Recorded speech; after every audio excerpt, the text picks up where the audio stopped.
Gracias, buenas tardes. Damos la bienvenida a esta jornada de trabajo para continuar con las mesas del Cuarto Congreso Internacional de Género y Espacio. Doy la bienvenida a las compañeras que nos acompañan en esta mesa titulada Cuidados. En este caso, vamos a iniciar en primer lugar escuchando la ponencia de Carolina Centeno Roldán con el título Cocineras de Puebla, de 1910 a 1920. Carolina es maestra en historia, es estudiante de doctorado en docencia y estudios históricos del Instituto de Ciencias Sociales y Humanidades, Alfonso Vélez Pliego de la UAP, es consejera universitaria propietaria de la UAP. Entre sus últimas publicaciones se encuentra Investigación en la Historia, Mujeres que venden comida, Puebla y México, de 1910 a 1920. Entre sus últimas participaciones como ponente se encuentran Las mujeres y la educación. Entre sus líneas de investigación se encuentran Historia de las mujeres con perspectiva de género, Revolución Mexicana, Porfiriato y siglo XX, Premio Sor Juana Inés de la Cruz por InMujeres en el 2016 por la mejor tesis de maestría con perspectiva de género. Carolina, bienvenida. Hola, buenas tardes a todos y todas. Me disculpo porque he tenido problemas con internet y no he podido presentar el PowerPoint que había yo preparado para esta participación. Si de momento lo puedo arreglar, lo transmitiría, pero parece que no va a ser posible. Miren, mi investigación, que fue la investigación de maestría, se basó en el Archivo General Municipal de Puebla.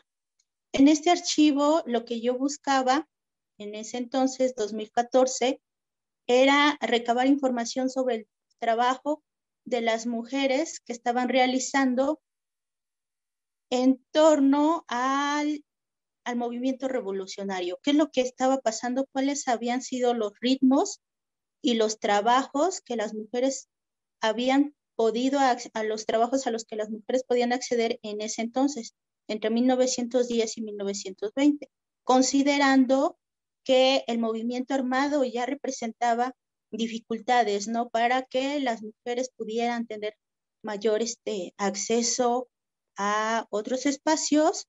Y lo que encontré fue, primero, a través del estudio con la perspectiva de género, es que en este periodo sí están marcados mucho las condicionantes de los roles de hombres y de mujeres. Y las mujeres, a partir de su conocimiento, tenían que obtener algún tipo de trabajo. Y lo que encontré en el archivo es que sí están presentes en trabajos como cocineras, tortilleras, vendedoras de antojitos, y estaban registradas. Encontré que efectivamente en este periodo entre 1910 y 1920 empezaron a aparecer cada vez más los registros de estas mujeres, y a lo que yo analicé la conformación de una estructura una estructura económica para ellas a partir de su capital cultural. El conocimiento que a las mujeres se les daba de poder cocinar desde muy temprana edad, de saber ir al molino, de preparar tortillas, de tener los alimentos disponibles para sus familias, ya sea a una temprana edad o ya dentro de un matrimonio, las convertía potencialmente y las convirtió en creadoras de una oportunidad. Entonces, ellas crean su propio espacios de trabajo a través de pequeños estancos, accesorías, restaurantes, y también llegan a hacer pequeños trabajos de ambulantes, ofreciendo los alimentos. Y bueno, lo que encontré también es que ellas conformaron un grupo de mujeres que solicitaban al ayuntamiento que les permitieran algunas licencias, porque hay que recordar que en este periodo, además de un periodo de revolución, estuvieron presentes dos ciclos importantes de enfermedades, que fueron el tifo y la influenza. El tifo hacia finales de 1916 y la influenza en 1918. Entonces, el grupo de mujeres a las que yo estudié,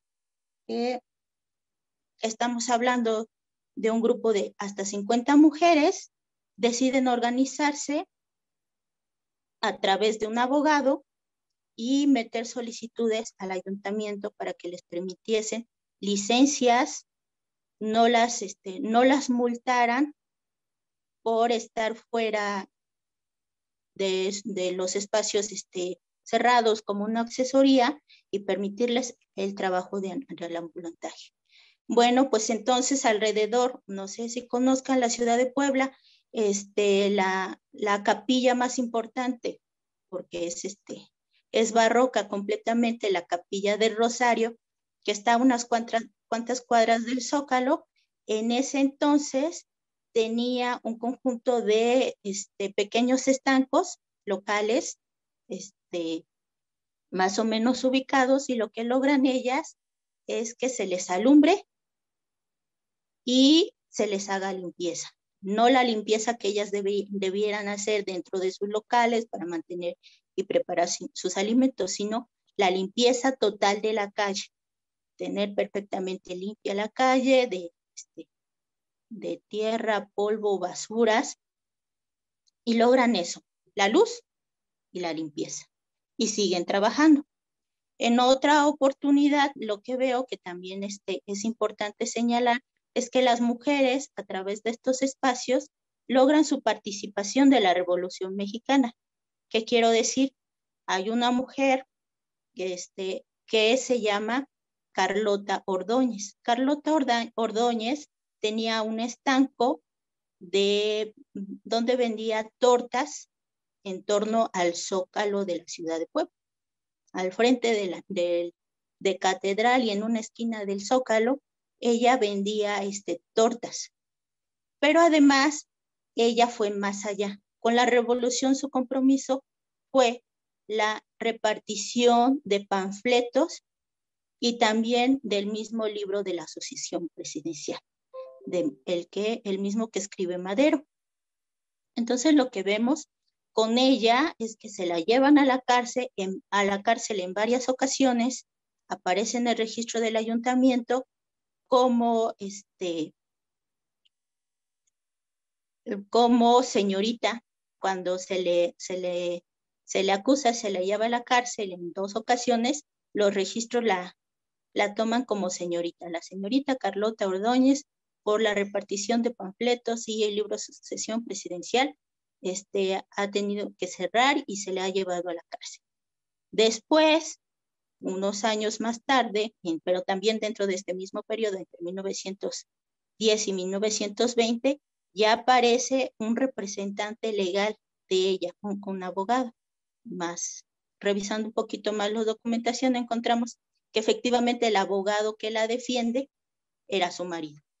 Una mujer comprometida con un capital cultural de la cocina, preparar, pero también con conocimiento del debate revolucionario, se hace partícipe de la revolución, pero no con las armas, sino con la distribución de los ideales de la revolución. ¿De qué otra cosa podemos hablar sobre este proceso ahora lo puedo llamar, y a través de lo que les he dicho, de un proceso de empoderamiento de las mujeres en el periodo revolucionario? Ellas pudieron seguir trabajando en esta actividad de venta de alimentos, ya sea desde tortillas, tamales, atoles, dentro de restaurantes, fondas o figones. Los figones son los espacios más pequeñitos que podríamos encontrar detrás de un zaguán de las grandes casas coloniales que tiene Puebla. Pues vamos a encontrar que ellas cobraron en oro o plata.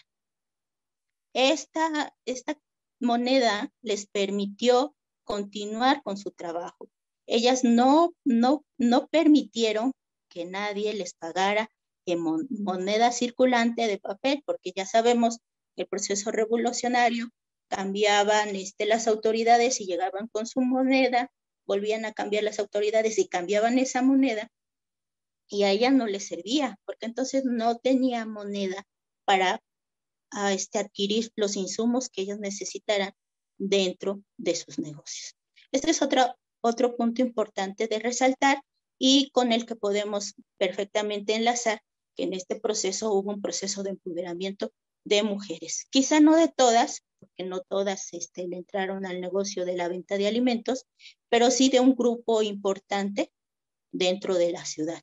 Estemos imaginando a 50 mujeres que están dentro de una zona pequeña, porque en ese entonces la zona urbana correspondía a un punto focalizado de cuadras urbanas y que estaban trabajando con esta modalidad.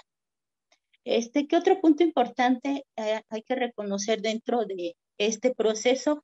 Bueno, las mujeres están respondiendo dentro de este estudio de género, están respondiendo a su formación también cultural. ¿A qué me estoy refiriendo? Ellas están atendiendo y están siguiendo trabajando para atender las dificultades que tienen para sostener a sus familias. El proceso de Revolución Mexicana hizo que cerraran muchas fábricas, que hombres abandonaran a sus familias en busca de irse con la bola, con la revolución, y dejan a cargo a sus familias a estas mujeres. Entonces, estas mujeres deben responder a esa enseñanza cultural que tienen en este periodo de ser las cuidadoras de sus familias. ¿Qué pasa después de la Revolución Mexicana? Minutos, por favor, te restan 5 minutos. Sí, gracias. ¿Qué pasa después de la Revolución Mexicana?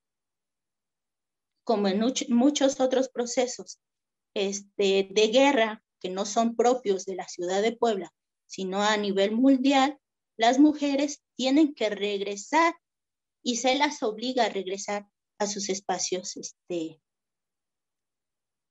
domésticos. Por tanto, ellas deciden regresar, abandonan sus espacios, pero no del todo, porque pues ellas se quedan preparando y ahora regresa sus familiares, padres o esposos que fueron a la revolución, regresan y entonces empiezan a aparecer en los archivos los nombres de ellos y desaparecen los de ellas, pero seguramente no porque hayan retornado específicamente únicamente a hacer sus labores domésticas, no, seguramente fueron el soporte de los espacios domésticos y el soporte para este negocio que lo podemos manejar y pensar como un negocio. Muchas gracias, Carolina. Te agradezco tu exposición y haberte ajustado a los tiempos. Bien, ahora continuamos con nuestro programa. Continúa la exposición de Edith Leal Miranda y Marlene Guadalupe Bisuet Morales. Si gustan, mientras van colocando su presentación, voy dando lectura a su semblanza curricular. Edith Leal Miranda es profesora investigadora de tiempo completo de la Universidad Autónoma de la Ciudad de México. Es licenciada en Lengua y Literaturas Hispánicas por la UNAM, con maestría concluida en Literatura Mexicana y en Comunicación y Estudios Culturales. Sus líneas de investigación son representaciones sociales, teoría de los campos aplicada a la producción cultural, lengua e identidad, teoría de la recepción e historia cultural. Marlene Bisuet Morales es maestra en Comunicación y Política por la UAM Xochimilco, licenciada en Comunicación y Cultura por la UASM, fotógrafa profesional, docente de asignatura en la Universidad Autónoma de la Ciudad de México y asistente de investigación en el Colegio de México. Bienvenidas, Edith y Marlene, si gustan. Pueden abrir sus micrófonos y adelante. Gracias. Bueno, este trabajo que venimos a presentarle, que se titula Los pasos que trazaron mi camino, trayectorias de 5 mujeres indígenas en la Ciudad de México, da cuenta digamos, como es el fin de una investigación que realizamos durante 1 año y medio, ¿no? En la Universidad Autónoma de la Ciudad de México, ¿no? Los objetivos del proyecto que nosotros establecimos fue construir mediante el método de la fotovoz un discurso sobre sí mismas, ¿no? Trabajamos con 5 mujeres indígenas, ¿no? En el que 5 mujeres indígenas narraran la manera en que se sitúan y transitan por la ciudad y conocer las acciones que cada una realiza para el reconocimiento y ejercicio de sus derechos, ¿no? Nosotros trabajamos con 5 mujeres, como les he dicho hace un momento. Estas mujeres son Ana Chino, Ariana Martínez, Cecilia Rivera Martínez, Erika Saldívar y Margarita León, que ahorita se las presento, ¿no? Ella es Margarita León, ella es perteneciente a la cultura ñañú, ella es originaria de Querétaro, ¿no? Del pueblo de Santiago, ¿no? Ella es otomí, ella es poeta. Ella es Erika Saldívar, también es ñañú, otomí de Santiago Mezquititlán, también de Querétaro. Ella es licenciada en socioantropología por la UACM y ella es activista, digamos, en pro de la lengua ñañú y imparte talleres, ¿no? Y además es bordadora. Ella es Ana Chino, ¿no? Ella es de Yalalac, Oaxaca, es zapoteca. Ella, además de ser enfermera, ha trabajado como activista igual también de su lengua, es comunicadora indígena, da clases de zapoteco, ¿no? Y bueno, también se dedica como a la medicina tradicional. Ella es Ariana Martínez, es otomí también, ñañú, pero ella es del Estado de México. Ella radica desde niña en la Ciudad de México y ella es encargada de el espacio comunitario Lucio Cabañas, que se encuentra justamente en los edificios que ocupa la comunidad otomí, en uno de los edificios que ocupa la comunidad otomí en la colonia Roma, en la calle de Zacatecas, si mal no recuerdo. Y finalmente, ella es Cecilia Rivera Martínez, ella es de Huautla, es mazateca y es cantautora, ¿no? Entonces, bueno, ellas son las mujeres con las que trabajamos, ¿no? Nosotros decidimos trabajar como desde este marco teórico conceptual, ¿no? De entender a la fotografía como una herramienta para la construcción del discurso autobiográfico, ¿no? En ese sentido, escogimos como esta estrategia metodológica de la fotovoz, ¿no? Que es un método en el que se busca, digamos, conjuntar por un lado el discurso autobiográfico y por el otro el discurso fotográfico, ¿no? Entonces, dando paso así a la construcción de un discurso que da cuenta justamente como de estos dos, o bueno, más bien que conjuga como estos dos ámbitos, ¿no? Y luego en cuanto al género, cuerpo y espacio, nosotras decidimos abordar justo el tema del género desde la perspectiva de Marcela Lagarde, ¿no? En el sentido de que el género es una construcción social, ¿no? Identificable y analizable tanto sincrónica como diacrónicamente, ¿no?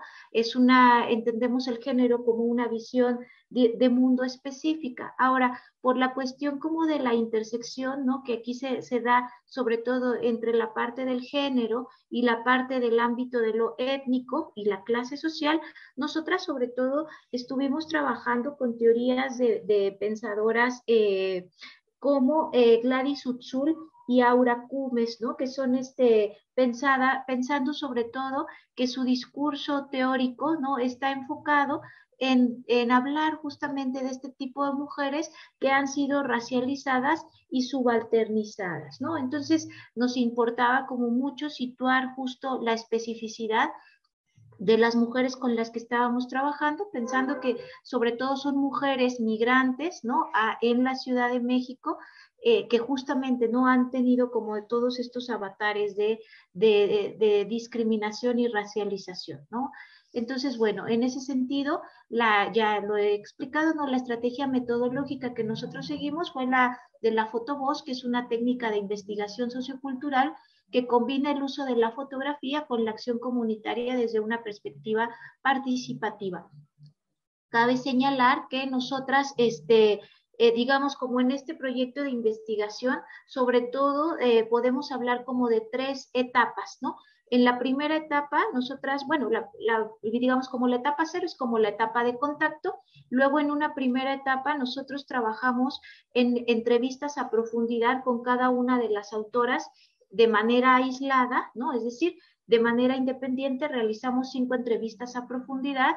Después hicimos como un equipo de trabajo ya entre todas, una sesión de trabajo en donde digamos que tenía como 2 objetivos. Por un lado, explicarles cuáles eran como los objetivos del proyecto, presentarlas entre ellas para que se conocieran, para que platicaran sobre sus experiencias, que nosotras previamente ya nos habíamos dado cuenta, pues de que de alguna manera había como ciertas experiencias compartidas entre cada una de ellas, ¿no? También, digamos, como el objetivo de de esta primera sesión en conjunto fue como enseñarles también como un poco de técnicas de fotografía básica y explicarles más o menos la forma en la que nosotras, Marlene y yo, estábamos pensando como la construcción de este discurso a partir de la técnica de la fotovoz, ¿no? Entonces, y bueno, ya después se les encargó como la tarea, ¿no? Que era justo construir, digamos, como a partir de 3 estadios, ¿no? Aquí, bueno, ya lo pongo en la parte de los hallazgos, ¿no? Pero digamos que nosotros hicimos como una serie de preguntas que ellas tenían que responder mediante el discurso fotográfico, ¿no? Entonces, justamente planteamos como estos puntos, ¿no? En el primer lugar, ¿quién soy?, ¿no? En esta parte, ¿no? En el segundo punto, los pasos que trazaron mi camino, se trataba un poco como de dar cuenta de todos aquellos estadios que ellas habían recorrido desde su llegada a la Ciudad de México hasta, digamos, como este tercer estadio en donde ellas dan cuenta de que encontraron su lugar, ¿no? Y bueno, finalmente ya, bueno, digamos como esta parte como de los entrecruces autobiografía e imagen fotográfica nos permitió a nosotras justamente darnos cuenta o vincular cómo todas estas cuestiones que nosotros habíamos trabajado en el propio discurso a partir, digamos, como de las entrevistas a profundidad, cómo se logró, digamos, vincular con estos retratos, ¿no? Que ellas habían realizado, ¿no? Entonces, les voy a presentar rápidamente, ¿no? Miren, por ejemplo, como de los hallazgos, ¿no? Que nosotras encontramos fue justamente, ¿no? Por ejemplo, que todas ellas sufren, ¿no? Como todo este proceso para encontrar su lugar, ¿no? Digamos que en determinados puntos, ¿no? Hay como esta parte de discriminación, ¿no? En su manera de, digamos, como de la forma en las que la sitúan en la Ciudad de México, ¿no? Sin embargo, hay todo un proceso mediante el cual ellas se encuentran su lugar y se logra incluso como una reivindicación a partir de su propio origen étnico, ¿no? Por ejemplo, aquí tenemos a la señora Ana Chino, ¿no? Ya les he platicado yo que ella llega muy joven, ¿no? A la Ciudad de México a estudiar enfermería, ¿no? Y entonces en el camino, por ejemplo, ya descubre justamente a partir como de comentarios, ¿no? Que le hace un doctor que se da cuenta que ella habla otra lengua y que la empieza, ¿no? Como digamos, a incitar a que la hable, a que no la oculte, ¿no? Por ejemplo, ¿no? Entonces, bueno, ahí nosotros esta foto la situamos, por ejemplo, en esta parte de mi lugar, ¿no? En el caso de Margarita León, ¿no? Que ya les he platicado que ella es poeta, ¿no? Igual, ¿no? También ella llega muy joven a la Ciudad de México, también, digamos, expulsada de su lugar de origen por cuestiones muy personales de carácter familiar, ¿no? Entonces viene a la Ciudad de México en busca de sus hermanos, ¿no? Son 8 de familia, ¿no? Entonces vienen sus 4 hermanas a buscar a sus 4 hermanos, ¿no? Y digamos, todo el tránsito que ella, digamos, pasa hasta llegar a la universidad pedagógica, bueno, da cuenta justamente como de estas trayectorias, ¿no? Y bueno, finalmente se sitúa ya ella como una autora, pues, ¿no? Justamente también desde la reivindicación, ¿no? Ella es una autora bilingüe de poesía, escribe tanto en ñañú como en español, ¿no? Y bueno, igual Ariana, que su historia es muy distinta porque ella más bien transita su niñez en la Ciudad de México, ella es niña migrante y eso conlleva como situaciones mucho más complejas, ¿no? Lo mismo que, bueno, aquí está, que Erika, ¿no? Ella es Erika Saldívar, ¿no? que tienen como historias muy, muy compartidas, no solo pertenecen a la misma cultura, aunque son de distintos pueblos, ¿no?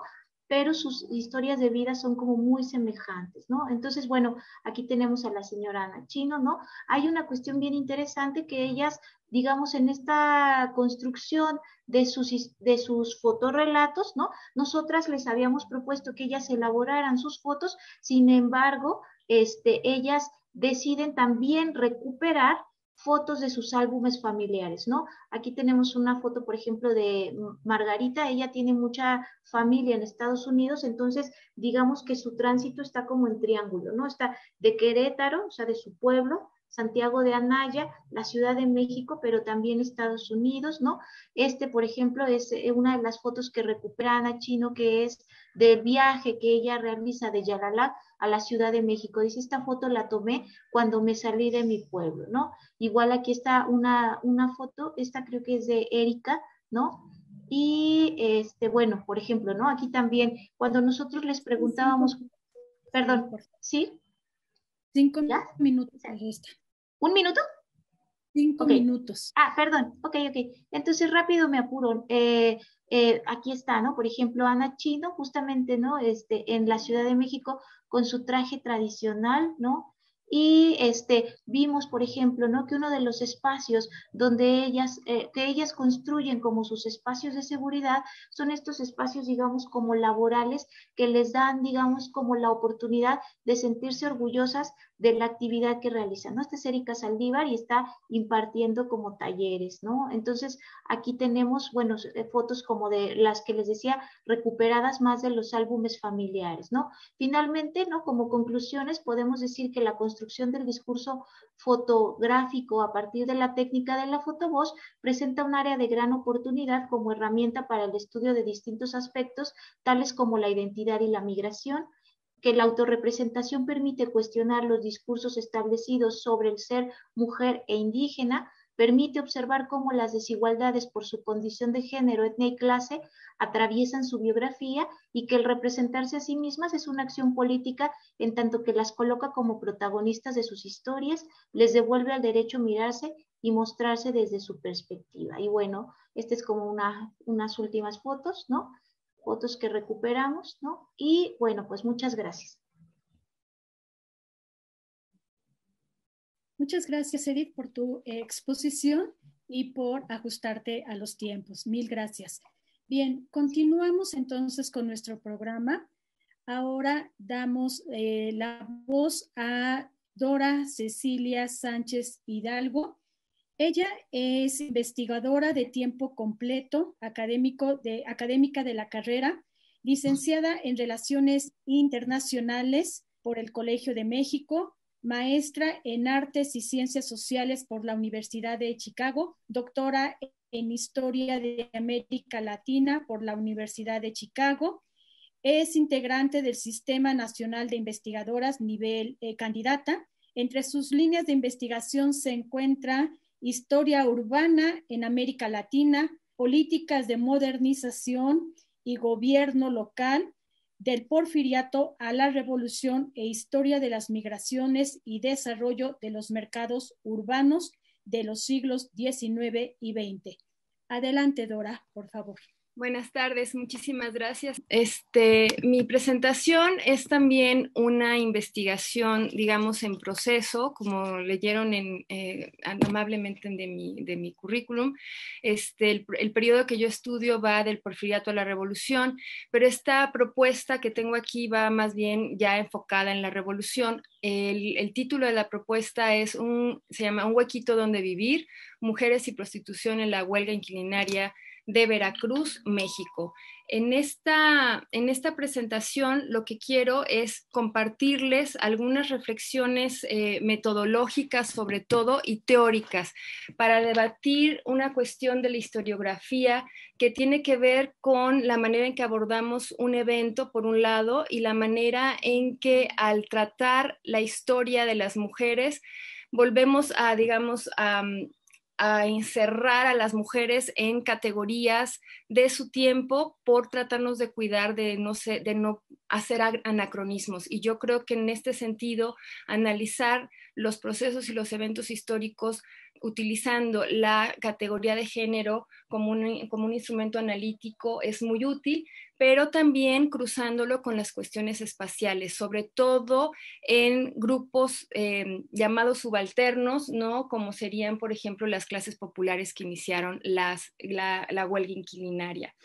El espacio porque precisamente nos permite analizar cómo vivieron y cómo se apropiaron de este espacio. Entonces, al estudiar cómo se usa el espacio, también podemos entender cómo se resignifica y cómo se representa y cómo se vive, ¿no? Entonces, aquí lo que yo les presentaba en una primera imagen es una fotografía muy, para la gente que estudia Veracruz o la Revolución, es una fotografía casi icónica porque se representa en teoría lo que dice la historia es que este movimiento lo iniciaron un grupo de prostitutas de un patio llamado San Salvador en uno de los barrios más populares de Veracruz llamado La Huaca, y el movimiento dura entre febrero y julio de 1922.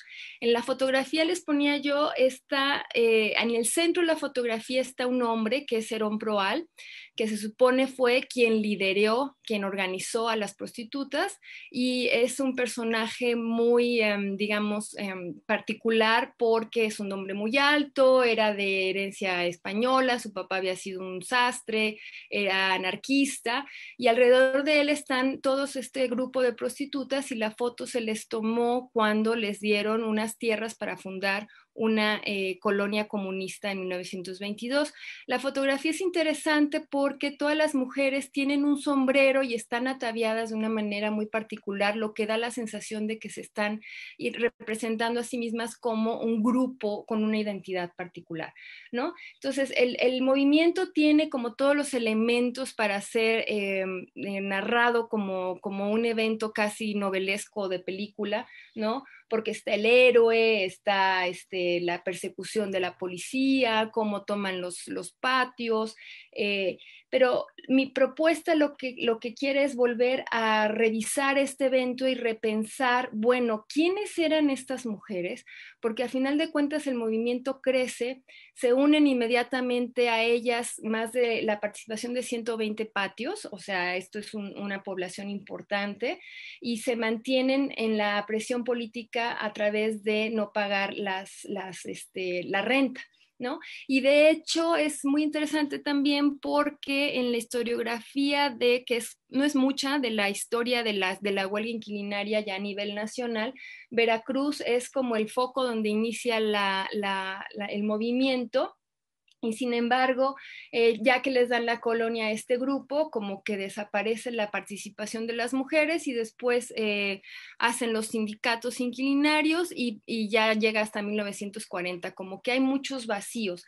Ahora, ¿por qué me interesa a mí haciendo esta historia de la revolución y de la parte de la modernización? Porque digamos que en la historiografía se ha representado como el momento cumbre del descontento social ante las condiciones de carestía del porfiriato, pero también, como decía nuestra colega en un principio, durante la revolución se abren muchas oportunidades y muchas formas de vida, ¿no? Dentro de la misma guerra que después se van a cerrar y parece, como decía ella, que después las mujeres tienen que regresar al espacio privado. Entonces, mi propuesta es ver sobre todo cómo se va construyendo esta idea de lo que es mujer y lo que es la prostitución como dos espacios distintos entre lo público y lo privado, ¿no?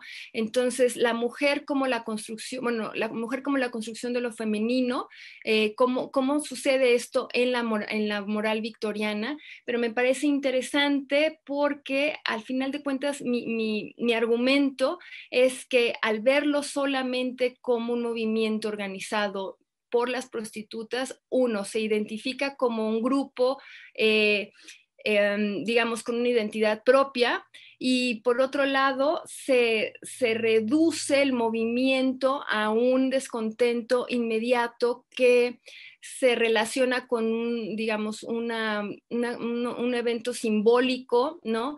Porque las prostitutas se sabe que cuando empieza el movimiento queman, sacan sus colchones y los queman, y entonces es como la quema de su instrumento de trabajo, ¿no?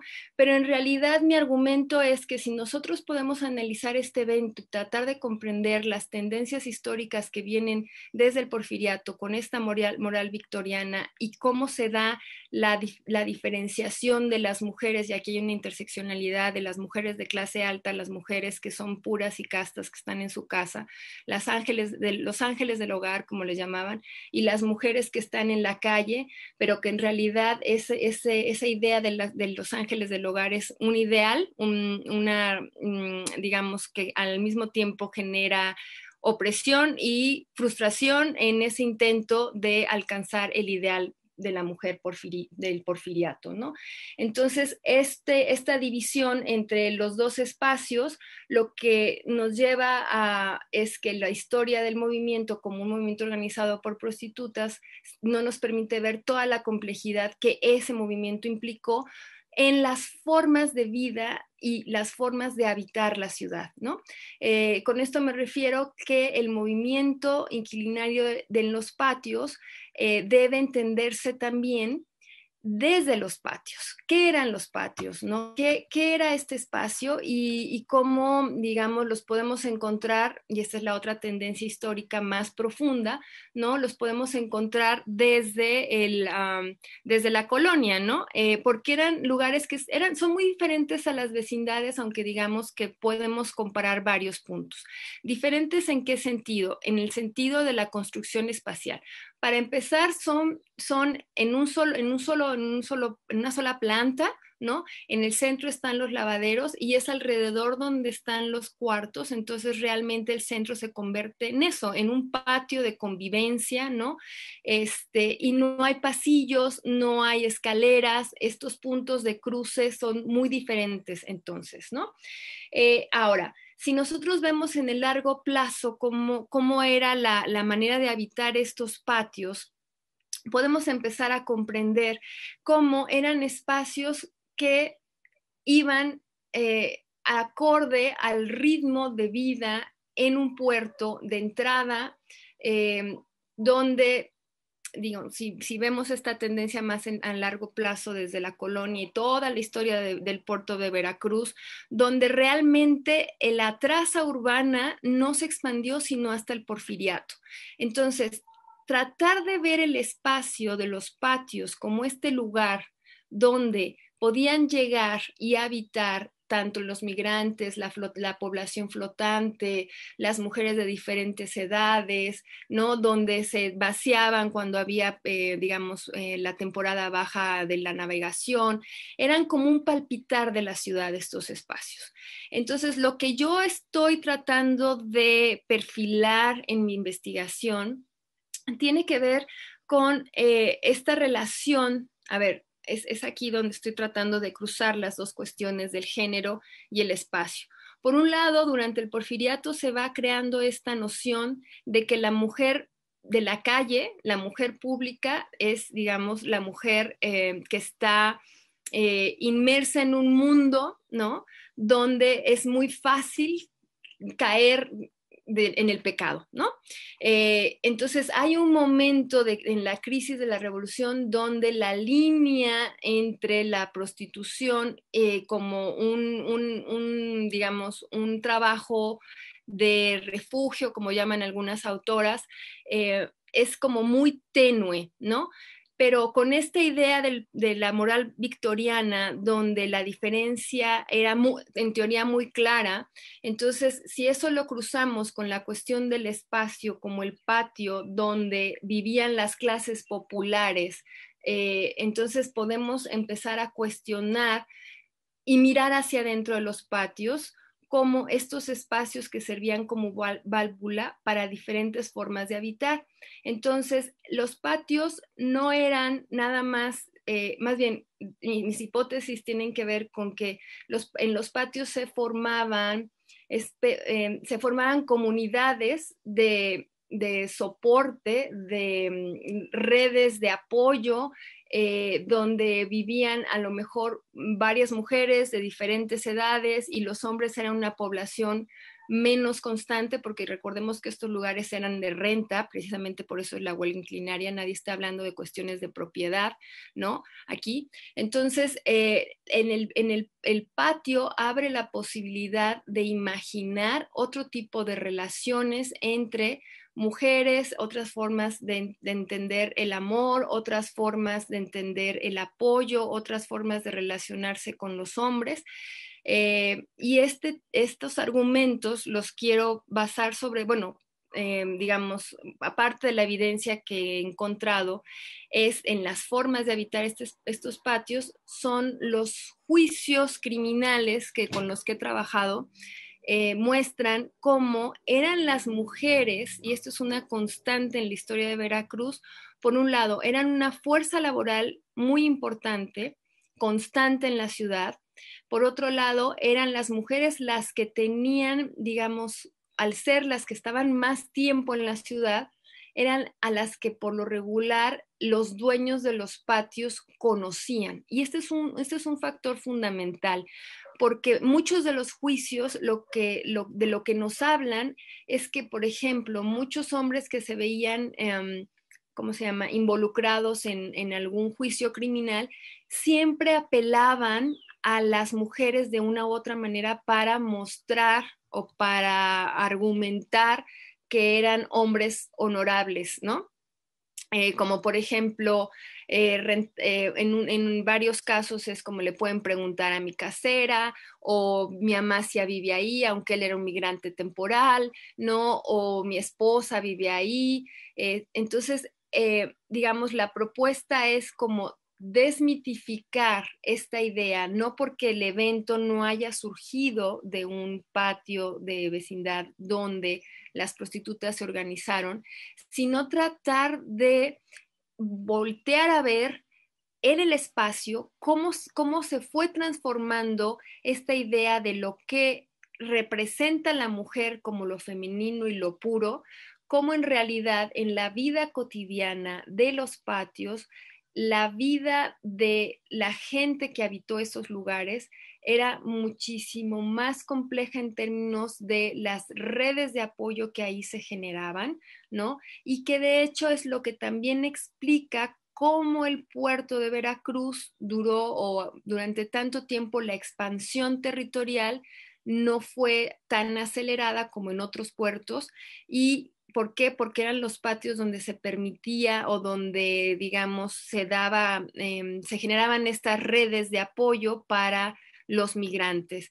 Entonces, esta es la propuesta metodológica, y que creo que, bueno, no sé, como lo que yo quiero es realmente compartirlo con ustedes y tratar de introducir la categoría de género para explicar cómo realmente cuando hacemos historia de las mujeres muchas veces replicamos esta idea de las mujeres como las que habitaban el espacio público, diré privado, sin pensar realmente en toda esta complejidad del espacio, digamos, más poroso, ¿no? Que eran los patios en el puerto, y por qué esto nos ayudó a entender que la huelga inclinaria lo que estaba buscando eran rentas justas por mantener los espacios en buen estado. En realidad no se estaba pidiendo vivienda para obreros. ¿Perdón? Minutos, por favor. ¿Te restan ¿Cuánto? 5 minutos? Okay, sí, de hecho minutos. Sí, está muy bien. Gracias. Entonces, esto es tratar de comprender, ¿no? Digamos, ya en términos más, no de una historia tan local. La siguiente pregunta es, bueno, ¿de qué nos sirve entender más allá de Veracruz lo que pasó en ese momento de la revolución? que nos podría ayudar a entender qué pasó en otras ciudades, ¿no? Yo creo que es voltear precisamente a ver, por ejemplo, en la Ciudad de México, que era muy diferente la economía, la participación de las mujeres o lo que sea, pero voltear a ver, por ejemplo, todo este lugar de, no sé si ustedes, por ejemplo, tengan más o menos la idea de la Ciudad de México, está el centro de la Ciudad de México y está Tepito, digamos, y se crea toda una, le llamaban la herradura de las vecindades, ¿no? Que también eran como puertos de entrada y puertos de salida que ayudaban a esta población migrante, esta población flotante, a integrarse a la ciudad en términos temporales, pero era dentro de estos pequeños microcosmos donde las identidades de género también se transformaban. Y hay que tomar en cuenta aquí también la edad, por ejemplo, ¿no? En estos acuerdos de cómo se habitaban en las vecindades, la edad, el origen, ¿no? Entonces, esta manera de mirar, digamos, los espacios de habitación, ¿no? Creo que esa es mi propuesta, no lo sé, pero creo que podría ayudar a abrir, a abrir y a imaginar sobre todo, ¿no? Como esta idea de la casa, la familia, la mujer como en el espacio privado es una idea muy liberal, ¿no? Y liberal en el sentido de los políticos liberales decimonónicos, ¿no? Pero que era muy ajena a la realidad que vivía la mayor parte de la población. Entonces, bueno, les quedo a deber las diapos, porque en ellas lo que quería también presentar era la naturaleza que rodea el puerto de Veracruz, para tratar de entender cómo dentro de esta fragilidad o este ambiente este ecosistema tan delicado, digamos, los patios fueron una unidad, ¿no? Que permitió la creación de comunidad y de relaciones de género mucho más complejas, ¿no? Pero que han quedado también, digamos, cubiertas en diferentes capas de la historia por esta división o esta comprensión de la historia de las mujeres como una historia en un ámbito aparte. Y eso es mi propuesta. Espero resulte interesante. Si realmente quisiera tener más críticas, porque abrir más preguntas que respuestas. Gracias. Muchas gracias, Dora, por tu exposición. Bien, continuamos. Entonces ahora damos la palabra a Macarena. No sé si gustas ir colocando tu presentación mientras doy lectura a tu semblanza curricular. Macarena es la pongo al tiro. Arquitecta de la Universidad de Concepción, Chile. Tiene el magíster en hábitat residencial de la Universidad de Chile. Su especialidad son estudios del espacio y tiempo y territorio desde una mirada feminista y enfoque de la movilidad cotidiana. Su formación como arquitecta en la ciudad de Concepción y su cercanía a los estudios urbanos influyó en el desarrollo de sus intereses para desenvolverse en la investigación académica del espacio. Desde ahí nace su interés por estudiar los cuidados y cómo estos también tienen una especialidad en la ciudad invisibilizada y poco valorada. A partir de ahí ha continuado su trabajo de investigación en el núcleo Milenio Movit, Movilidades y Territorios, junto a la profesora Paola Girón, quien dio su tesis y también le abrió las puertas para continuar trabajando en investigación sobre estudios urbanos y género. Sus temas de investigación es la problematización del espacio y el género, aproximaciones epistemológicas, metodológicas y conceptuales. Adelante, Macarena. Muchas gracias, Gracias, Araceli. Bueno, como bien decía Araceli, bueno, este estudio que les voy a presentar es mi tesis de magíster, que se llama Espacialidades del Cuidado, develando las prácticas espaciales de mujeres cuidadoras en Santiago de Chile. Bueno, un poco la problemática de esto, de lo que empezamos a estudiar, ¿no es cierto?, sobre los cuidados, es que las nociones tradicionales de cuidados ponen el foco en quien recibe el cuidado más en quien lo entrega, ¿no es cierto?, que son principales, mujeres principalmente. Entonces ahí empieza como a hilarse un poco esta historia de poner el foco en las mujeres que cuidan más que en quienes reciben el cuidado. También por otro lado, se presentaba este desafío de ampliar esta mirada de cuidados a más que una relación entre personas, sino más bien a transformar esta mirada y las prácticas que reproducen la vida para poner esta en el centro. Por otro lado, la revisión de política pública que pudimos hacer considera los cuidados como una actividad que no tiene espacialidad. Es como si sucedieran en el aire, pero no estamos viendo, no sé, los espacios de la casa, de la ciudad, que nos permiten cuidar, ¿no es cierto?, y que provee circunstancias de cuidados como los colegios, los espacios de salud, no sé, podría ser un paradero de micro, de transporte público, ¿no es cierto? Y entonces, en ese sentido, la política pública no entiende el trayecto del habitar. No es solo moverme del lugar A un punto B, sino todo lo que sucede entre medio para que yo pueda llegar a ese lugar. Por otro lado, desde los estudios feministas del cuidado, que son amplios, muy grandes en toda la literatura inglesa, española y también latinoamericana, no hay suficiente espacio en los cuidados. Y desde esa perspectiva, si bien no hay suficiente, sí hay muchos esfuerzos que se han hecho, como desde la movilidad del cuidado, la geografía del cuidado, los estudios del uso del tiempo y el diseño urbano. Y bueno, y cuando empezamos a cruzar los cuidados con los estudios urbanos, nos damos cuenta que no hay cuidados en los estudios urbanos. Ya no se consideran estas actividades dentro de la planificación. Entonces, en ese sentido, un poco cortamente para definir los cuidados, son estas relaciones que entregan un bienestar emocional, físico y psíquico a otra persona, o a un otro, en realidad podría ser una mascota, como aparece en el gráfico de acá, permitiendo sostener la vida de ese otro, ¿no es cierto? Y se producen y reproducen por medios de objetos, tecnologías, emociones, afectos, entre otros. Ya no solamente son estas cosas inmateriales, sino que hay un montón de artefactos, objetos, infraestructuras que me permiten cuidar.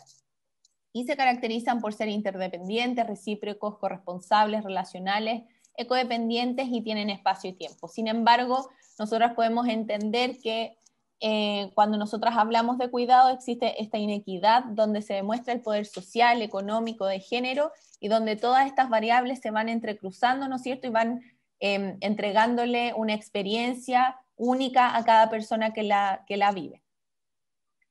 En ese sentido, ¿qué es la espacialidad del cuidado? Parecía importante definirla, ya que la espacialidad del cuidado es una invitación a entender esta práctica de habitar, ¿no es cierto?, en clave espacio-tiempo, entendiendo que las actividades o relaciones de cuidado son impuestas por el patriarcado y exacerbadas por el sistema productivo capitalista, que tienen una organización social geográfica, y que donde podemos observar estas relaciones de poder, dominación, etcétera, que ya les comentaba. Ahí no puedo, acá la siguiente. Entonces, un poco para poder armar esta investigación, nos hicimos las siguientes preguntas. ¿Qué espacialidad producen las prácticas de cuidado y relaciones de cuidados de mujeres en Santiago de Chile? Y con eso, el objetivo principal en el fondo era develar esta espacialidad. ¿Cómo son esos espacios? ¿Qué objetos tienes? ¿Quiénes están ahí? ¿Cuáles son los tiempos, estos ritmos?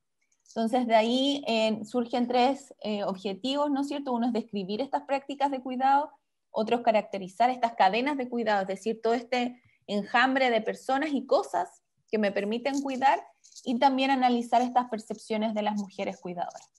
Y en ese sentido, para poder construir teóricamente este estudio, está esta triada de conceptos, ¿no es cierto? Por un lado están los cuidados, donde la sostenibilidad de la vida y la interdependencia son claves para entender no solo el cuidado entre personas, ¿no es cierto?, pero también cómo esto se expande a otros universos o más que a otros medioambientes, ¿no es cierto?, y otras especies como los animales. También están las prácticas cotidianas de habitar, es decir, cómo la vida cotidiana y las prácticas sociales se van transfiriendo, las vamos socializando, aprendiendo, y esto también va masificando el cuidado, por ejemplo, en las mujeres. Y el aspecto clave de mi investigación, desde la mirada de la arquitectura, era la espacialidad, cómo el espacio-tiempo, el hábitat residencial en movimiento y los lentes violetas, digamos, cómo el feminismo me permite entender de espacialidad, los cuidados y las prácticas de habitar, entendiendo que el cuerpo, ¿no es cierto?, es este primer espacio geográfico que habitamos, pero también que entendemos desde este cuerpo la no neutralidad de la ciudad. Entonces, metodológicamente, a partir de toda esta historia que les he ido contando, surge un estudio cualitativo, ¿no es cierto?, exploratorio, porque no sabíamos bien a qué nos íbamos a enfrentar, y que tiene como característica una mirada etnográfica. Entonces, para poder armar esto, la discusión sobre el espacio y el tiempo y la movilidad era clave, ya que estudios anteriores en los que pude revisar, nos dábamos cuenta que los cuidados no solo suceden en la casa, sino también en la calle.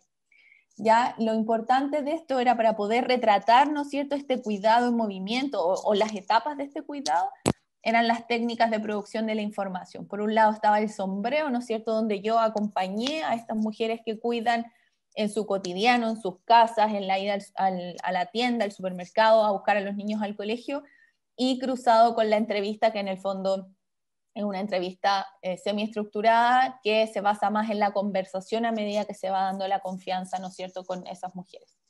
Y sobre estos casos de estudios, tuve la suerte que a través del método de bola de nieve, una amiga me permitiera encontrarme con estas 3 mujeres que trabajé y que quienes solidariamente abrieron las puertas de su casa para que yo pudiera participar, ¿no es cierto?, de sus tareas de cuidado. Y bueno, el trabajo de campo duró entre noviembre y diciembre del 2018 y enero del 2019, y el análisis y ordenamiento de la información es básicamente, se parte en el relato, ¿no es cierto?, de cada una, luego encontrar estas categorías comunes para luego analizar las dimensiones espaciales del cuidado. Entonces, en ese sentido les voy a mostrar los resultados ahora, que se basan en 3 cosas, que son como los 3 conceptos. Uno es la organización del cuidado, donde lo que yo puedo observar, las mujeres siempre estaban en el centro de estos cuidados, y donde tienen 5 etapas: coordinación, ejecución, improvisación, planificación y negociación. Yo lo puse como un círculo en una especie como de reciclaje, porque en el fondo estas etapas no suceden una después de la otra, sino que son simultáneas. Mientras estoy coordinando una cosa, estoy negociando otra. También tengo los ciclos del cuidado, que en el fondo es cómo se organizan estos en los días de la semana, y la movilidad cotidiana del cuidado, que me permite no solo observar cómo funciona dentro del hogar, sino también cómo estos cuidados pueden o no expandirse a través de la ciudad. Y en ese sentido les voy a presentar el caso de Paulina, de una de las mujeres con las que trabajé, donde ella vive en una comuna de muy bajos recursos de acá de Santiago, y particularmente en un departamento de muy pocos metros cuadrados, donde ella, además de cuidar a sus familiares, mantiene una guardería popular donde cuida a los niños del barrio. Y en ese sentido, como ustedes pueden observar, ella está al centro del cuidado de estas 2 esferas. Y en ese sentido, los más cercanos, o quienes están más cercanos al cuidado de estos niños de la guardería, son su mamá, su cuñada y su suegro, quienes viven con ella, y su tía, que es profesora, que si bien no va a su casa a asistirla con los niños, con las tareas del colegio de los niños, se conectan a través de cámara web y permite, ¿no es cierto?, que exista esa relación de cuidado o de trabajo de cuidado.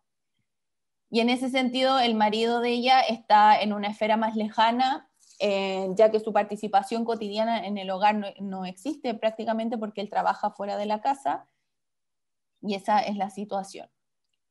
Sobre el cuidado de Paulina en la semana, de lunes a viernes, podemos ver que ella se concentra en el cuidado de estos niños, ¿no es cierto?, desde las 6 de la mañana hasta las 9 de la noche, que es más o menos a la hora en que se va el último.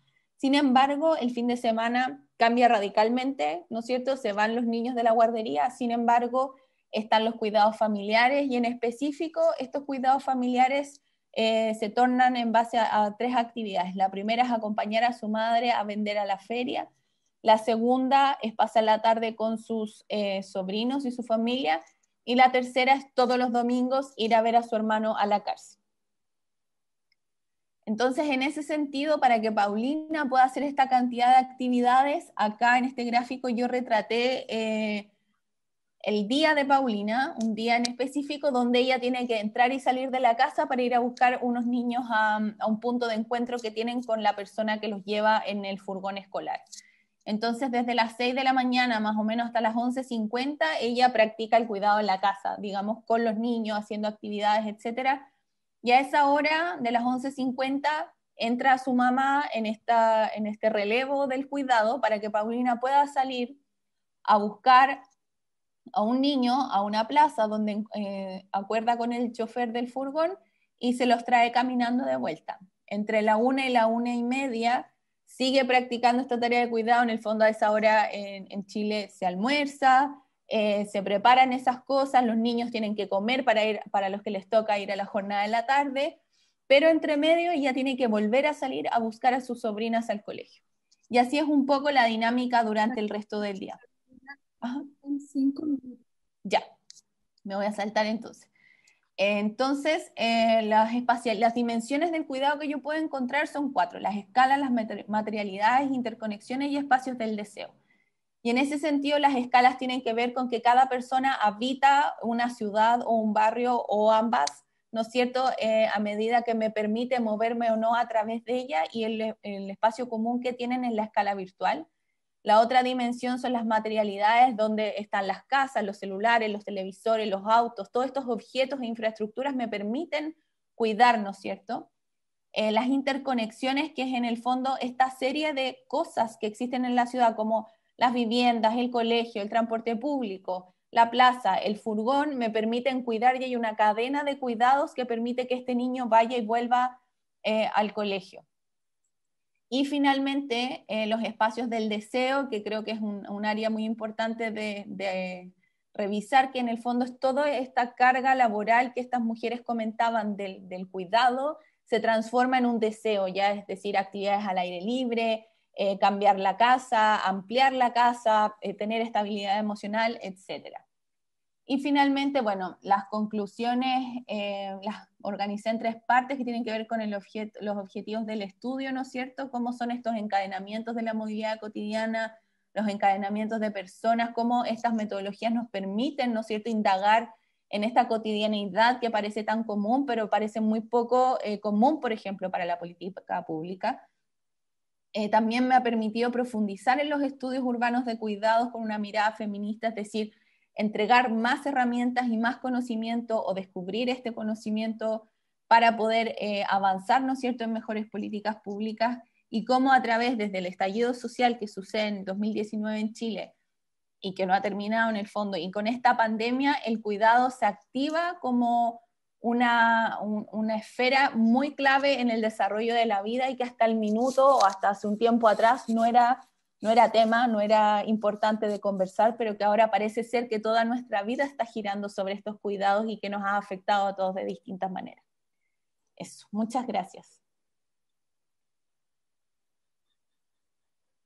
Bien, muchas gracias, Macarena, por tu exposición.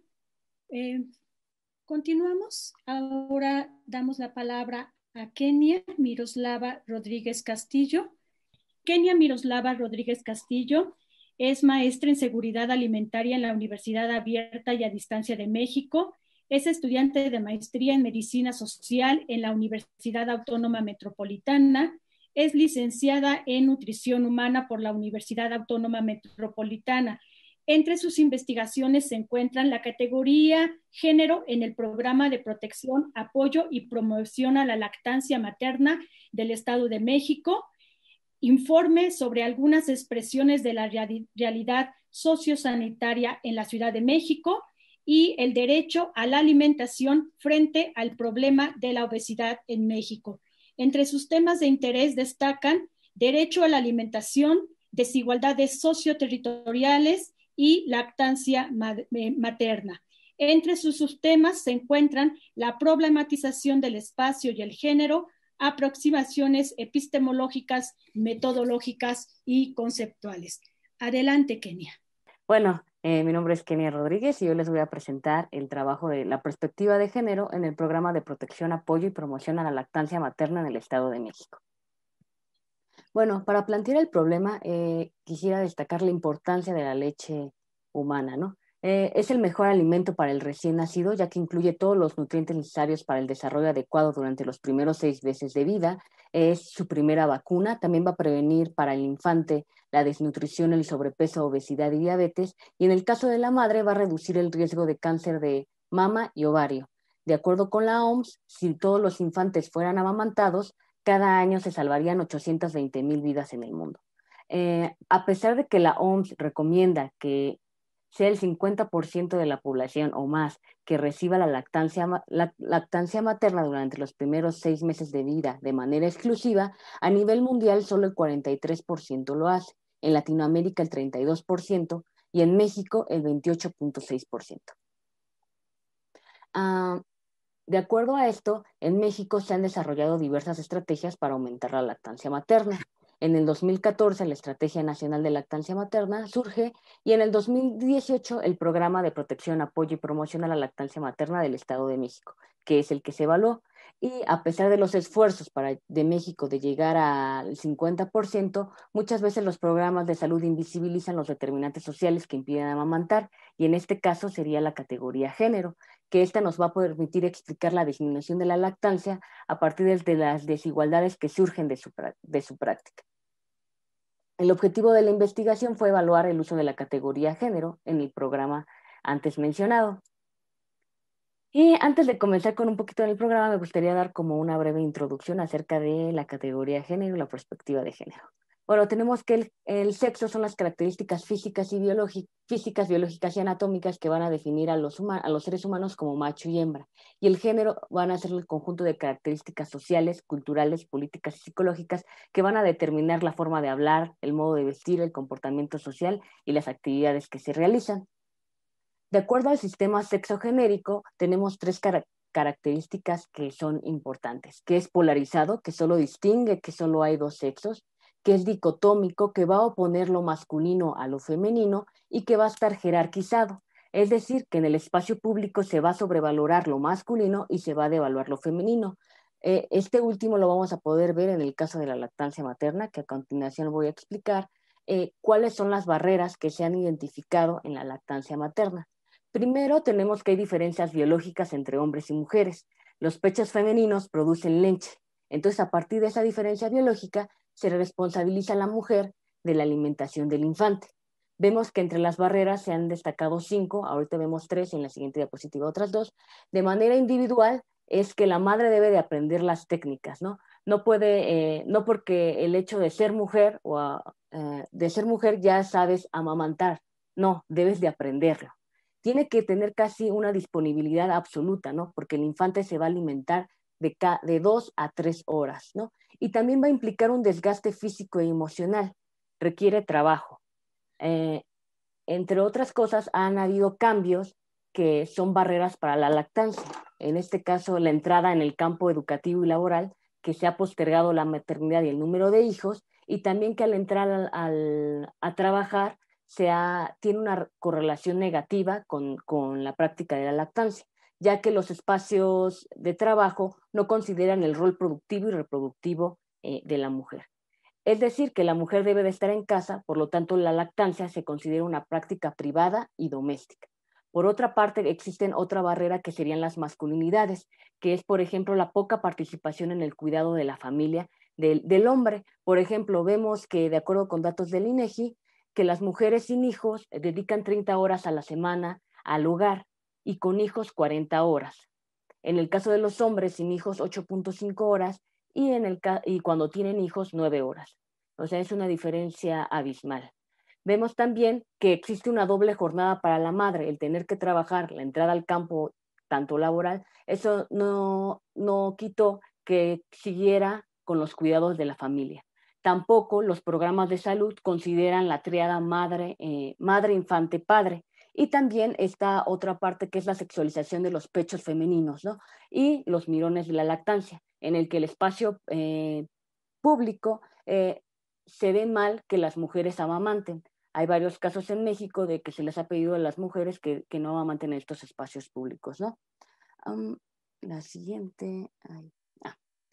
Entre otras 2 barreras es la del mercado, que considera la leche materna como una mercancía, y que considera los sucedáneos de leche materna como esta llamada libertad en botella. Ya nada más tienes que calentarla, tienes que prepararla y dárselo al infante. También se hacen violaciones al Código Internacional de Comercialización de Sucedáneos de Leche Materna, donde las mujeres van a recibir muestras gratis. Hay mucha mercadotecnia de sucedáneos y las etiquetas idealizan su consumo. Y por otra parte, está la medicalización, que únicamente considera la lactancia materna desde su aspecto biológico y utilitario y únicamente considera esta parte de la mujer y el infante.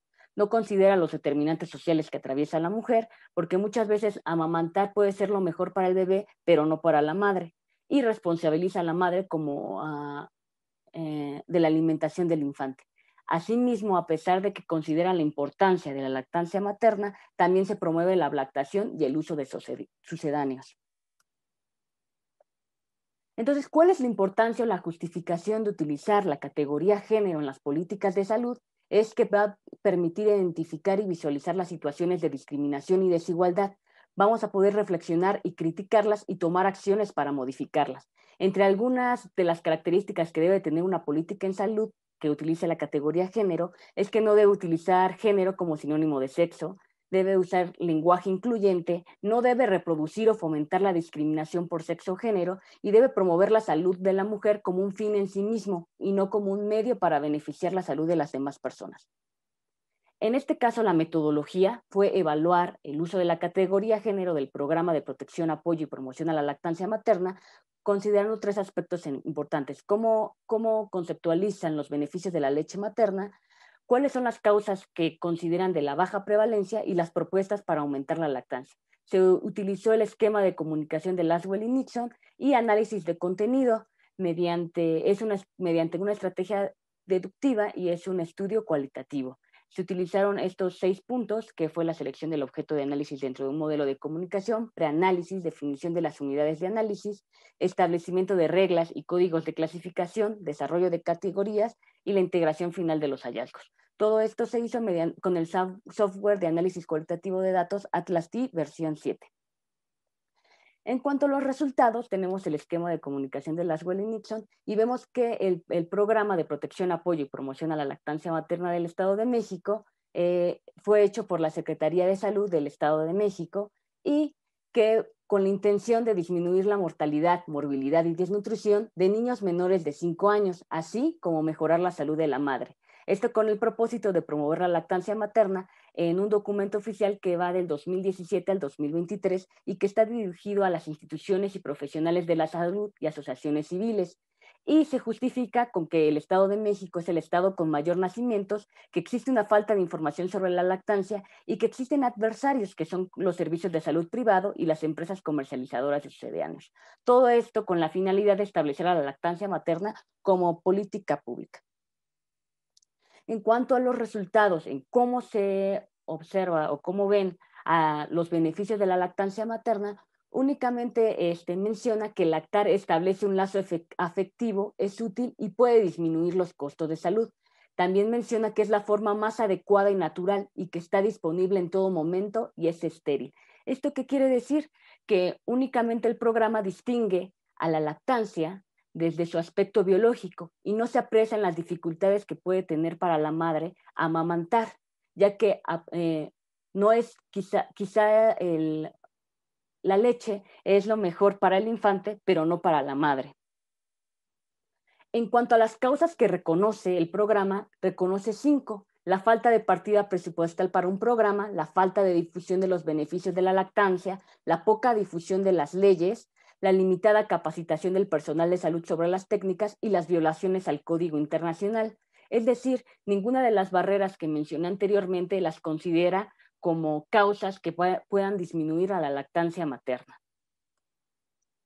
Y en cuanto a las propuestas, si no reconoce estas desigualdades, las propuestas van a reproducir las desigualdades, ¿no? Vemos que las propuestas tenemos la difusión de leyes y eventos, el diagnóstico de la situación de la lactancia materna, la creación de espacios de apoyo, la capacitación del personal de salud, la adopción de políticas, la coordinación institucional y asesorar el cumplimiento del Código Internacional, ¿no? Únicamente se menciona desde este modelo la capacitación de los profesionales de la salud como si fueran los únicos que pueden promover la lactancia materna.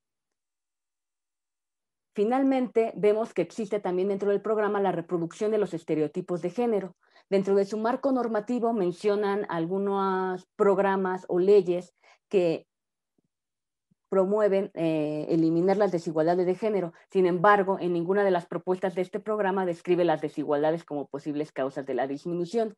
Entre sus objetivos está también disminuir la morbilidad y mortalidad del infante y de la madre. Sin embargo, en ninguno de los objetivos específicos se considera mejorar la salud de la madre de manera directa. Es decir, únicamente responsabiliza a la madre de la alimentación del infante y es considerada la salud de la mujer para los demás. También, entre sus propósitos, que las mujeres embarazadas y lactantes incrementen la práctica de lactancia materna, es decir, no considera la tríada madre, infante y padre, únicamente a la madre como responsable de la alimentación del infante. Y también menciona que hay que fortalecer la capacitación en línea para la población en general y en especial para las amas de casa. Es decir, considera la lactancia como una actividad privada y doméstica y va dirigido a una población específica, a las amas de casa. Finalmente, como conclusión, vemos que la lactancia materna es baja en México, que son necesarias las políticas para mejorar la práctica y que es indispensable utilizar la categoría género, ya que va a permitir identificar las desigualdades para emplear los marcos explicativos, reflexionarlas y criticarlas y tomar decisiones para modificarlas, ¿no? Se debe de redefinir el lugar que ocupa la mujer en el grupo social y amamantar que sea visto como un derecho más que como una obligación. Las acciones que plantea el programa son un avance, sin embargo, no nos podemos quedar aquí, debemos de utilizar la perspectiva de género para que la finalidad de los programas sea que las mujeres tengan el derecho y tengan la capacidad de poder hacerlo. Y eso sería todo. Muchas gracias. Agradezco entonces la participación de mis compañeras Carolina, Edith, Dora, Macarena y Kenia por sus destacadas participaciones. Y pues entonces ahora damos lectura a algunas preguntas y comentarios que se han colocado en el chat. Denme unos minutos, por favor, estoy revisando algunas preguntas. Pues bueno, hay varias felicitaciones para las integrantes de la mesa. En este caso, para Macarena, la pregunta es, me gustaría que pudieras ampliar en la conceptualización de cadena de cuidado dentro de su investigación.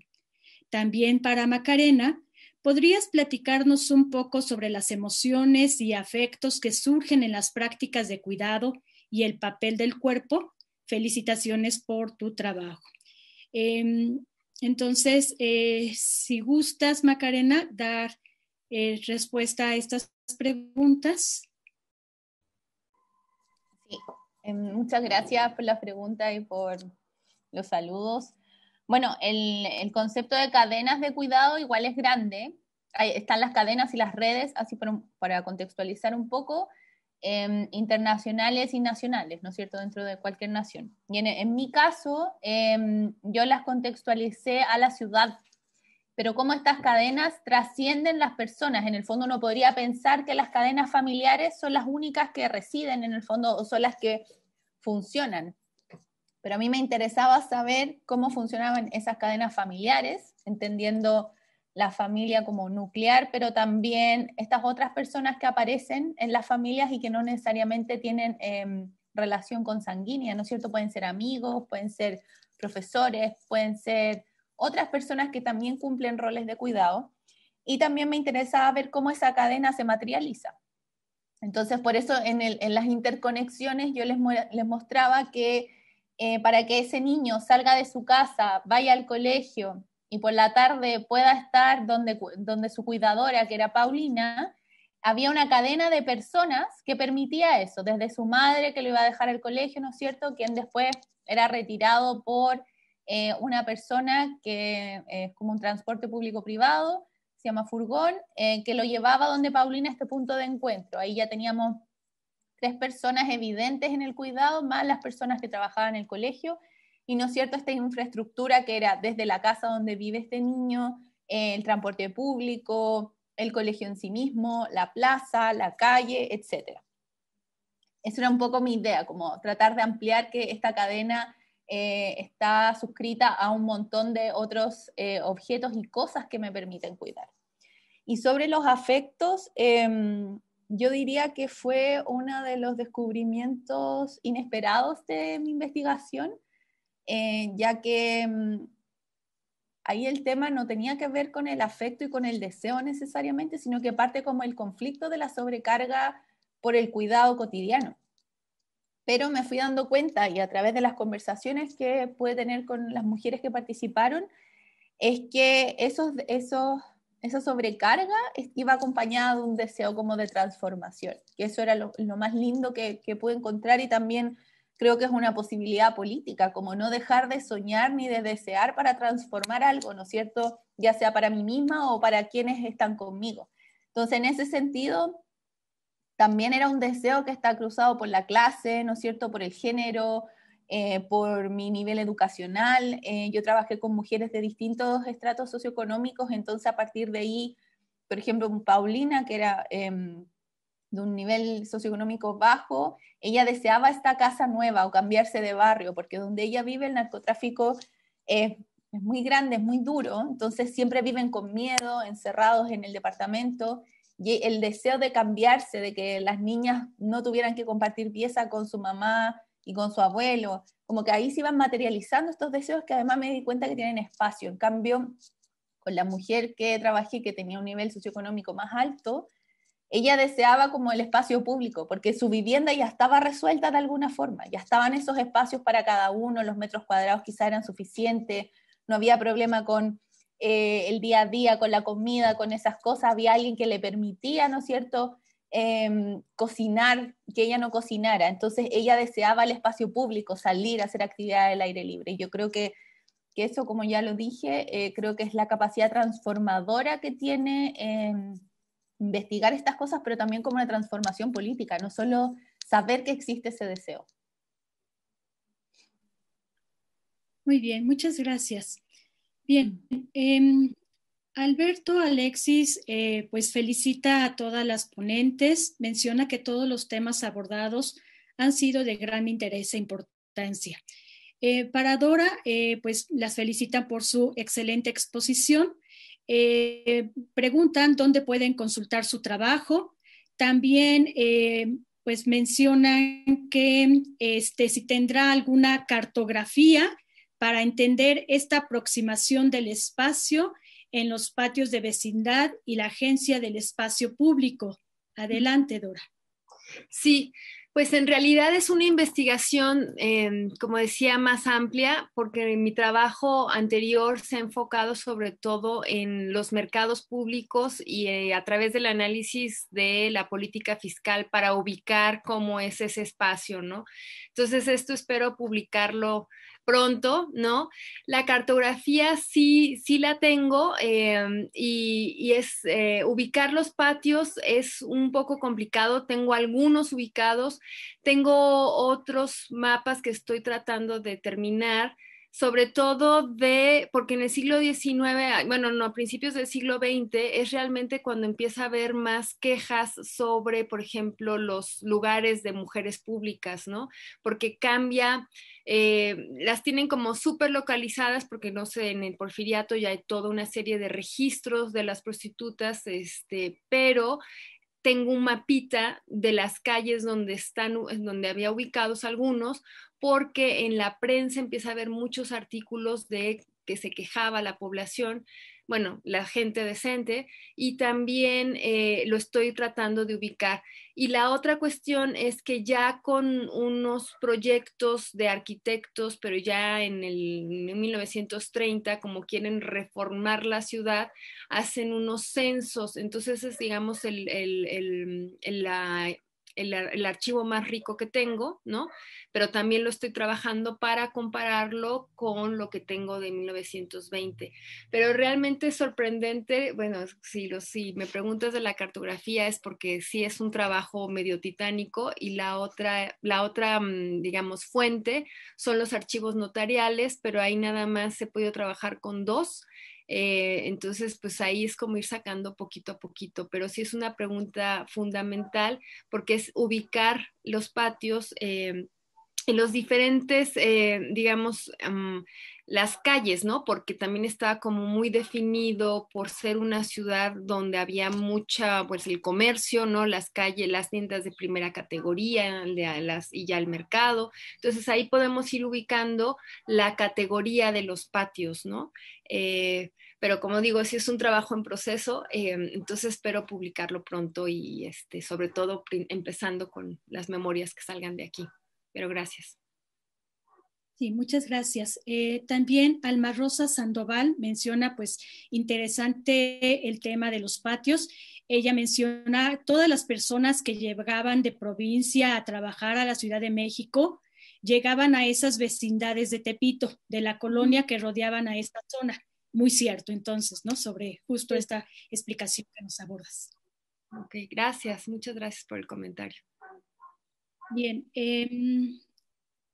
En este caso, para Kenia, nos preguntan, ¿se podría tener la ponencia? Pues, bueno, supongo que sí, ya está preparándose justo una memoria, sí, un libro electrónico sobre ello, entonces pues seguramente en los próximos meses ya se tendrá acercamiento a estas investigaciones. Nos mencionan para Macarena, ¿qué implicaciones tiene el cuidar en movimiento? Entonces, Macarena, no sé si gustas, por favor, dar respuesta. Sí, o sea, es que ahí es importante como destacar que la mirada como de la geografía y del espacio y del tiempo más tradicionales, el espacio tiende a ser fijo. Es como que no existiera una relación o que existiera una frontera entre un espacio y otro.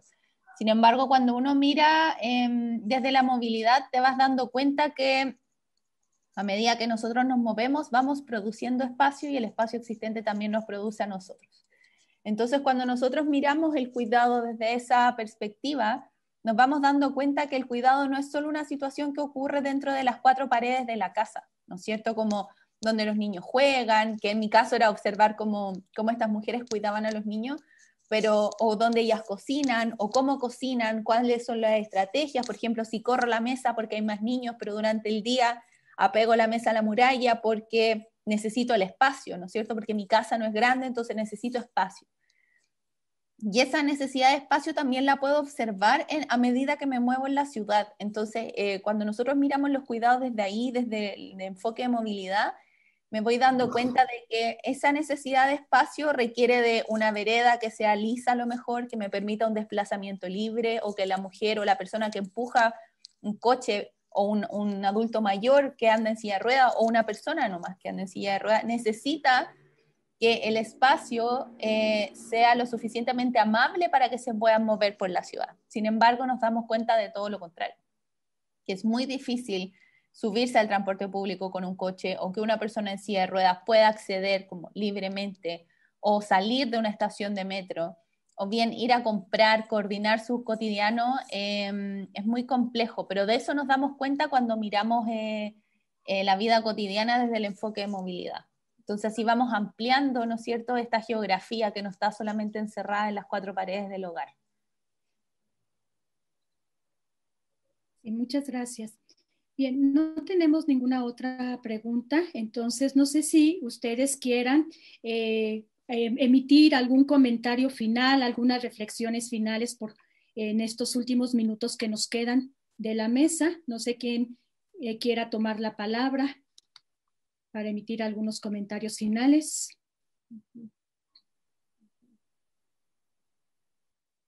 Kenia o Dora, no sé.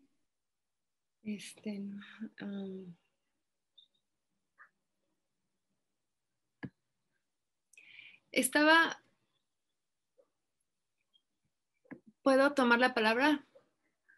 Adelante, por favor. Y nada más que no sé, la primera Carolina, acá estás, es que no nos veía a todas.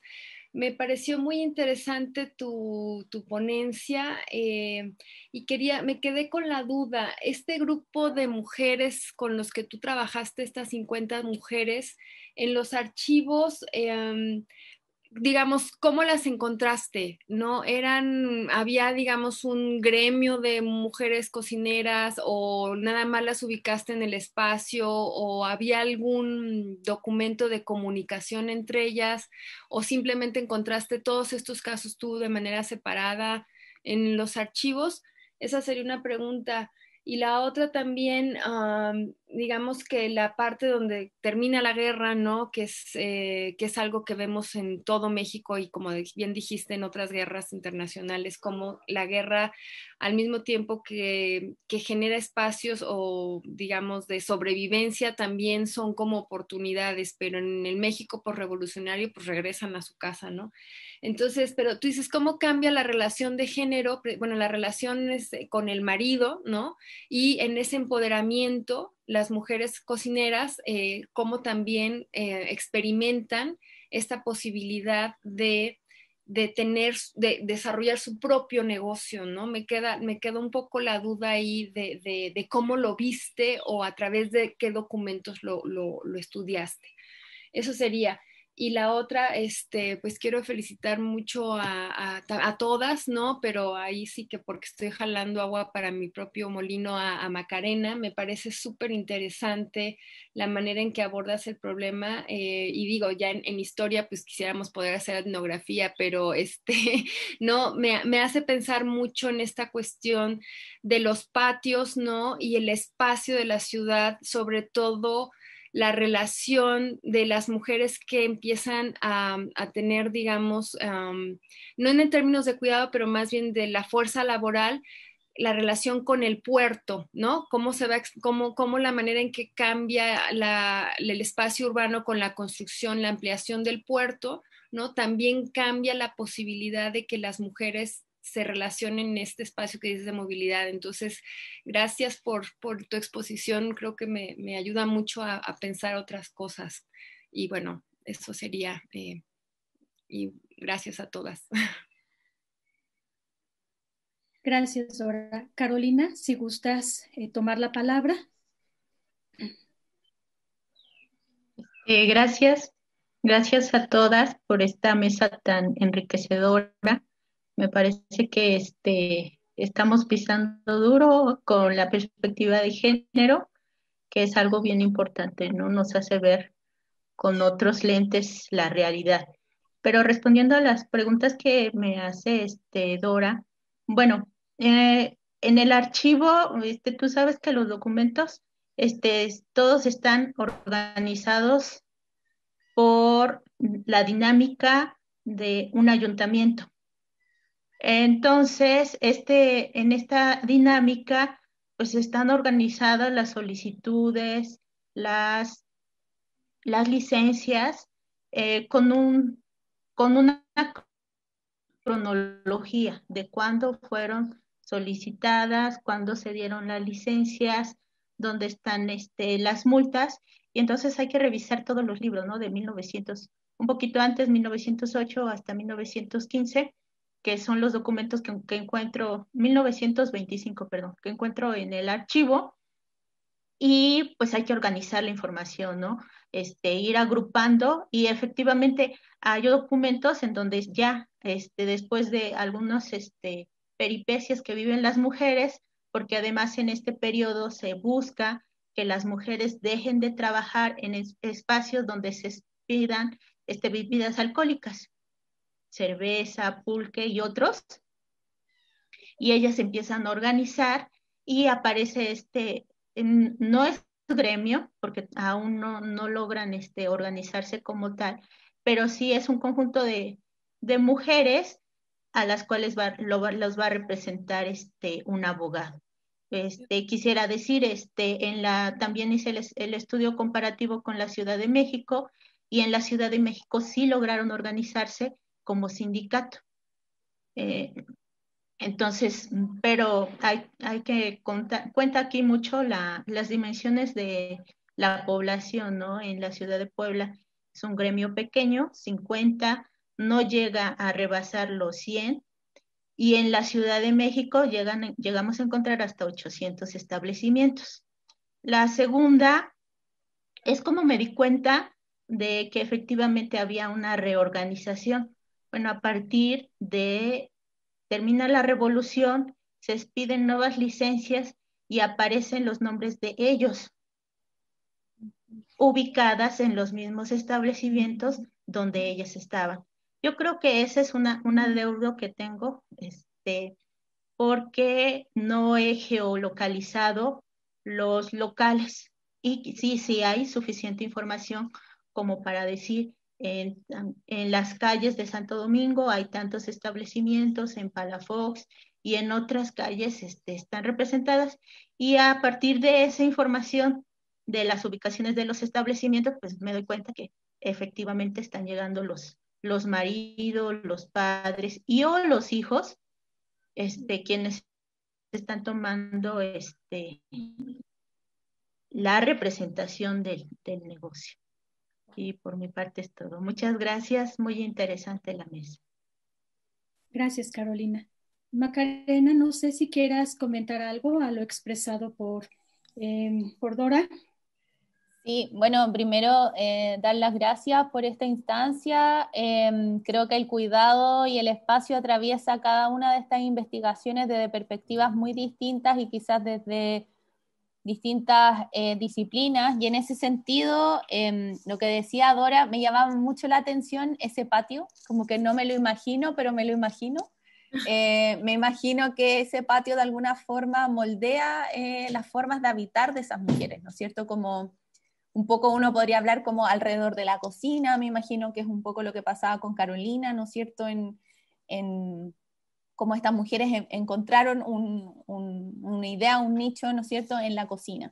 Entonces, parece interesante cómo el espacio va moldeando estos modos de habitar, ¿no es cierto?, en el caso de Dora, este patio, y cómo después se transforma este espacio gigante que me imagino que eran los puertos, o mucho más abierto, más con otra configuración, otra relación con el cuerpo, ¿no es cierto? Entonces, en ese sentido me parece que el cuidado ha estado súper presente y el espacio ha dado su marca en cada una de estas investigaciones, y por eso también doy las gracias, porque me parece súper interesante poder conocer investigaciones de otras disciplinas y también desde otros lados del mundo. Gracias, Macarena. Bien, Marlene, si gustas, por favor, adelante. Hola, buenas tardes. Primero que nada me disculpo tuve unas complicaciones técnicas aquí con mi computadora y no me permitió acompañar a Edith. Y mi pregunta es para Macarena. Bueno, si nos puedes hacer como alguna recomendación sobre alguna herramienta para generar estas cartografías, no sé, de forma digital, ¿no? En un momento cuando Edith y yo comenzamos este proyecto de investigación, planteábamos, ¿no?, cómo se ubicaban estas mujeres dentro del espacio de la ciudad, y lo hicimos como de una manera muy, ¿cómo decirlo? Como llevamos un mapa para que ellas como esos caminos, ¿no?, por los que eran significativos para ellas, y no sé si de alguna herramienta para poder pasar eso a una cuestión como digital, ¿no?, y visualizarlo. Gracias. La verdad es que mis tipologías de cartografías no son cartografías propiamente tales, o sea, lo son, pero son más interpretativas. Los dibujos que les mostré los hice yo, los dibujé yo a partir de, ¿no es cierto?, estos recorridos cotidianos que tuve con estas mujeres.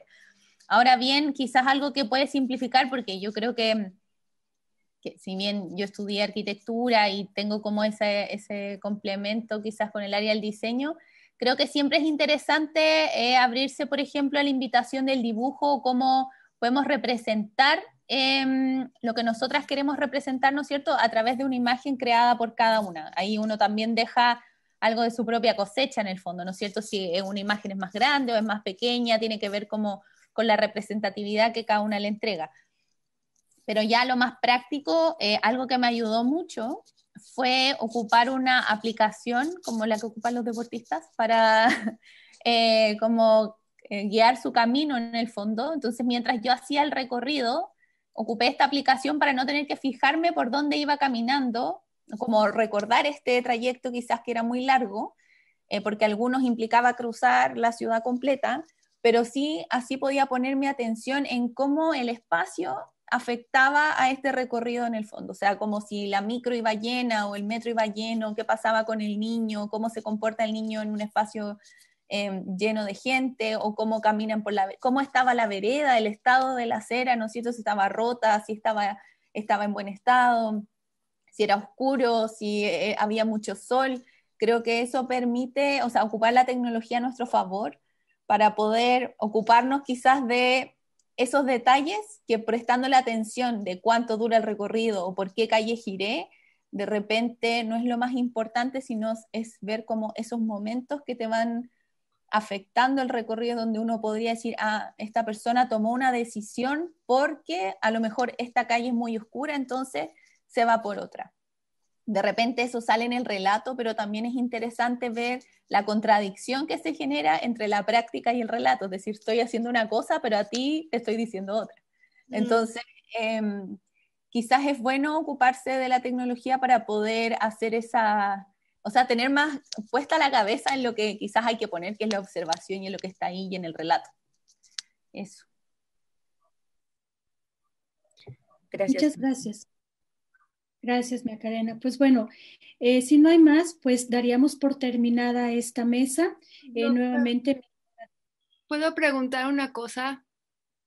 Sí, adelante, Dora. Es que bueno, rápido.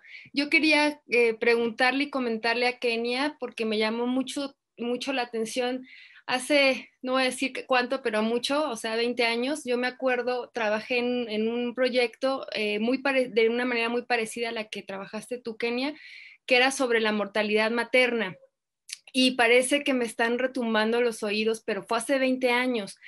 Y precisamente nosotras proponíamos en aquel entonces más bien que se empezara a usar la categoría de género, ¿no? Entonces parece que ahora la metieron, pero como un adorno, ¿no? Y lo que te quería comentar es que tal vez algo que importe aquí, no sé el programa que están analizando, si ya tiene una cuestión, bueno, de presupuesto, y esto es otra herramienta para analizar este tipo de programas, ¿no?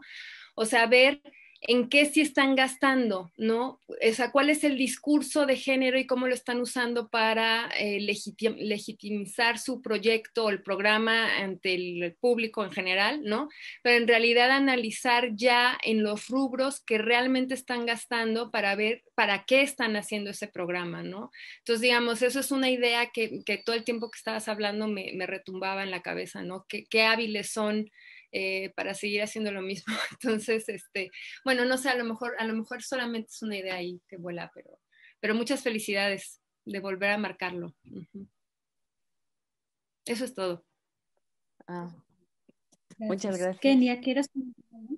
Sí, muchas gracias. Sí, he estado buscando si ya se ha evaluado el programa y porque menciona en uno de sus objetivos que iban a sacar indicadores, pero no hay indicadores y en la página oficial del Estado de México y de la Secretaría de Salud no aparece ya el programa. Genial. Entonces pasó lo mismo que hace 20 años. Qué horror. Gracias.